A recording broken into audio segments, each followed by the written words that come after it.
We've talked on this show about neoclouds, which are now going head to head with big cloud providers. But yesterday, we published a story on the rise of neo labs, or a group of companies that are looking to build AI models with techniques and approaches they believe big AI labs like OpenAI and Anthropic may be overlooking. It turns out neo labs have gotten a ton of funding, and investors have poured $2.5 billion into these startups. To tell us more about who these companies are and why they're so attractive, I want to bring on Stephanie Palazzolo, who covers all things AI.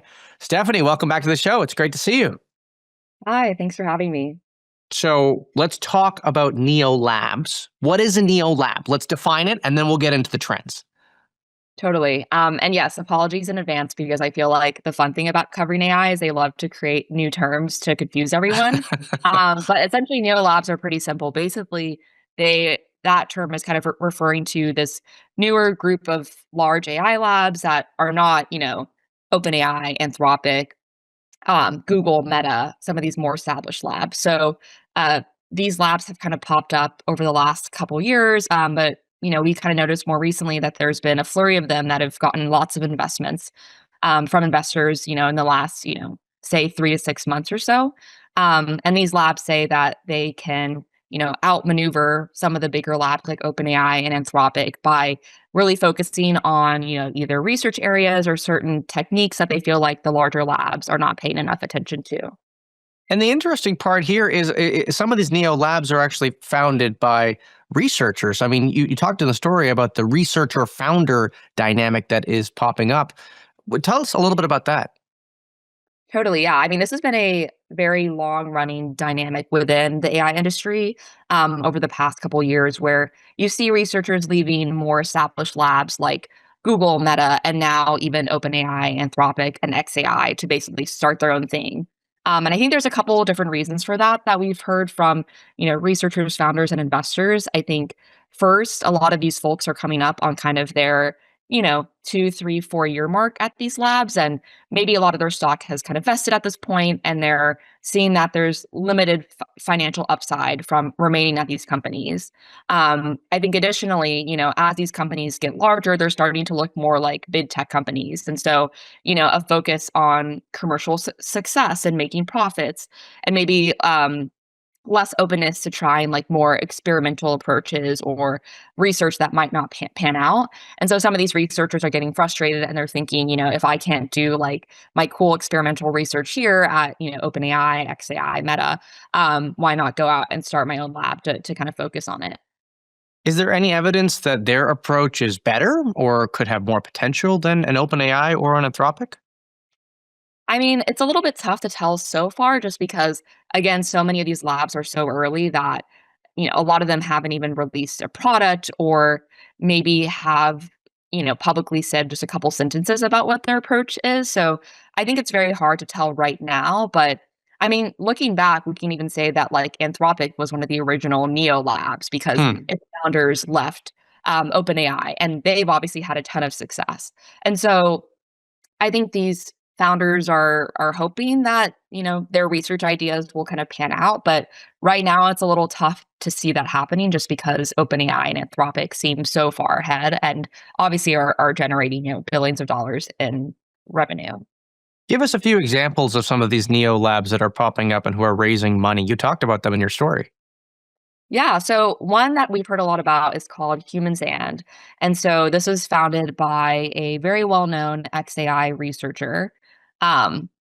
Very well-known ex-XAI researcher, who does a lot of work around reinforcement learning, which is a very exciting kind of popular research technique that's been used a lot in the AI industry. And so he really wants to build an AI lab that's focused on more, kind of what he calls human-centric AI that understands people's motivations and goals better and is able to kind of work on longer duration tasks that can take, days, weeks, months, years even. There are some other ones that we've written about, like Isara, which is another AI lab that's founded by an ex-OpenAI safety researcher. And so they want to build software that can basically spin up like thousands of agents to work on a task versus maybe just having one or two work on them. And then the last one that we've talked about and wrote about recently is a new lab that's founded by U.com's CEO, Richard Socher. And so he wants to make a lab that's focused on AI that can automate AI research.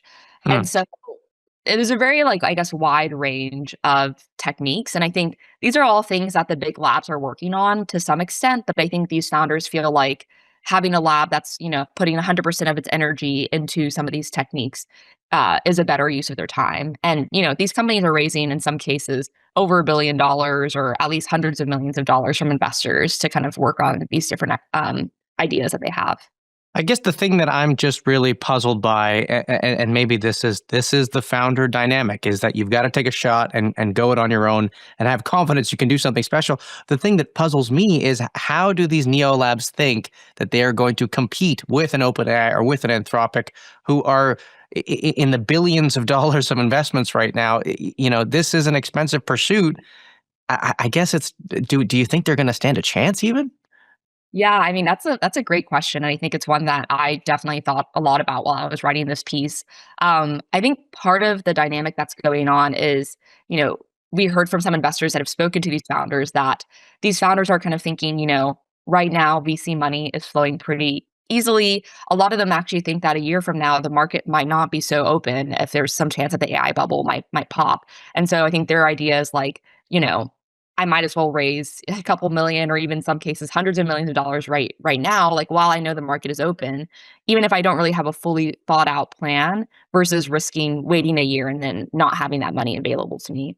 But yeah, I mean, it's a very tough market. And I think for me as well, it's also interesting to see some investors backing these companies because some of these investors have even backed some of the larger labs, like OpenAI and Anthropic. So maybe for them, it's, wanting to kind of diversify their bets and make sure they're not too concentrated in any one lab. Right. Well, Stephanie, we've talked about the neo clouds. We've talked about the neo labs. I can only imagine what neo class of startups is. I guess neo chips maybe is the one that we haven't talked about, and we of course know that there are tons of chip startups trying to compete with NVIDIA. Next time you come on, you'll have to tell us more about those. Thank you for coming on. That is Stephanie Palazzolo, our AI reporter here at The Information.